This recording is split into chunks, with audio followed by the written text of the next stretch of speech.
सो hi guys, जैसे मैंने बोला था गुजराती आपको नेक्स्ट पार्ट में मिल जाएगा। तो हम ये अपने पतंगिया वाली बुक आई थिंक तो आपने ले ली होगी, नहीं लिए फिर भी कोई बात नहीं।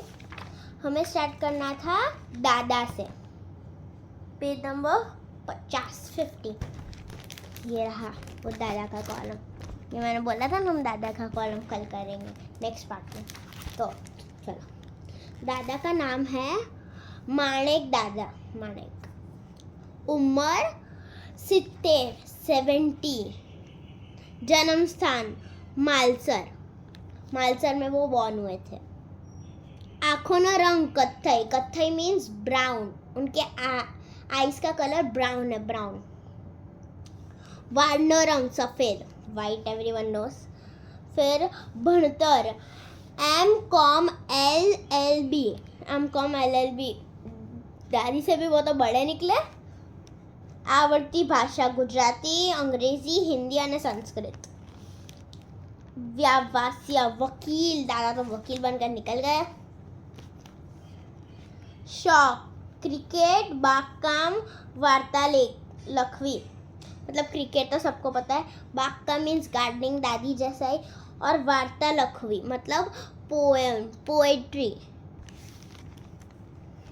फिर ये जो नेक्स्ट पेज है ना, पेज नंबर 51, ये एक प्रोजेक्ट है। वो प्रोजेक्ट आपको खुद से करना होगा अपने दादा दादी का। दादा दादी नॉट नाना नानी, हाँ, दादा दादी का फोटो लगाकर सारी इंफॉर्मेशंस भरनी है।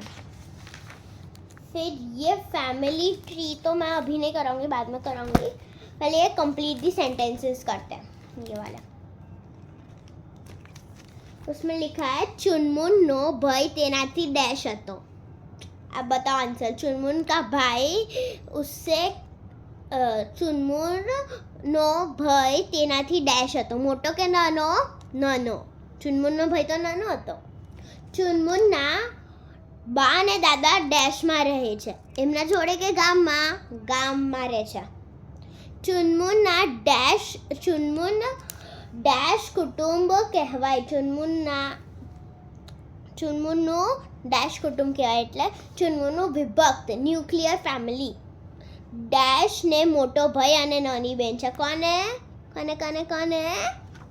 ચિંટુને। ચિંટુના કુટુંબમાં કુલ કેટલા જણ છે?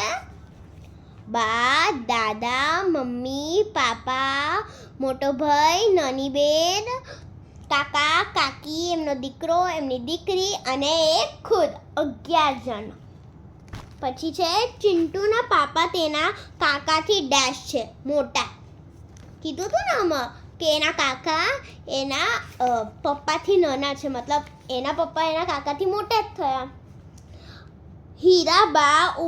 હીરાબાની ઉંમર ડેશ વર્ષ છે। એમની ઉંમર કેટલી છે? પાછળ જોઈએ આપણે, 65 વર્ષ। હીરાબાને ડેશ ડેશ અને ડેશનો શોખ છે। શેનો? બાગકામનો, વાંચનનો અને ચિત્રકામનો। પછી છે માણેક દાદા ડેશનો વ્યવસાય છે, વકીલ। એમને હું જોબ કરી હતી? વકીલની જોબ કરી હતી। માણેક દાદાને ડેશ ડેશ ડેશ અને ડેશ ભાષા આવડે છે। કઈ? ગુજરાતી, હિન્દી, અંગ્રેજી અને સંસ્કૃત। તો નેક્સ્ટ પેજ પર વધીએ। નેક્સ્ટ પેજથી નવો ચેપ્ટર ચાલુ થાય છે, દિવાળી ચેપ્ટર। એ ચેપ્ટર હું નેક્સ્ટ પાર્ટમાં કે પછી નેક્સ્ટ ક્લાસમાં બતાવીશ। ત્યાં સુધી તમે આ એક્સરસાઇઝ કમ્પ્લીટ કરી લેજો। એકચ્યુઅલી આ પતંગિયા જે બુક છે જોરદાર છે, બિગનર સારું ગુજરાતીની જરૂર લેજો। નવનીતની જ બુક છે, બધે મળી જશે। વિવા એજ્યુકેશનની છે, मतलब છે ને કોઈ બી સ્ટેશનરી પર આસાનીથી મળી જશે। આ બહુ ઇઝીલી મળી જશે, તમે જરૂર લેજો। આ બુક બહુ સારી છે ગુજરાતી શીખવાનું। જેને નહીં આવડતી ને એ હોય આનાથી શીખી જાય। તો ચલો, નવો ચેપ્ટર બાદ બીજા ક્લાસમાં કરીશું। ત્યાં સુધી બાય।